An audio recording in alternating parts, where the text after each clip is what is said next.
Ја промовира предизборната програма, но сметаат дека не се создадени услови за одржување фери демократски избори на 24 април. Демократската обнова за Македонија ќе води кампањата под мотото "Имаме право на животна средина". Приоритети ќе бидат чиста околина, зелени градови, еднакви можности за сите, функционална држава. Се подготвуваат за самостоен настап на изборите, но не исклучуваат можноста од предизборно коалицирање. Не верувам дека на 24 април ќе има избори, затоа што не се создадени условите за тоа.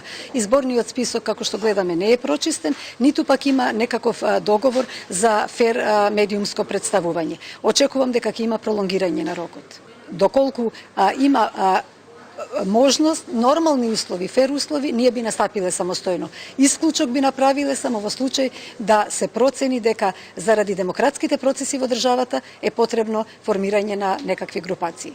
Деновиве се интензивираат и контактите и средбите на помалите политички чинители за здружување заеднички настап на изборите. Третата опција може да биде сериозна конкуренција и за десницата и за левицата, вели Јове Кекеновски. Во една нова опција ќе застапувам центристично десничарска опција, со тоа што ќе бидат застапени поголем број на субјекти и од центарот, меѓутоа и од десницата, се со цел да го редефинираме овој деформиран политички систем и да вратиме таа внатре-партиска демократија, односно да го поставиме системот на вистински и здрави носи. За формирањето трет политички блок вчера се произјаснија Демократскиот сојуз и Либералната партија.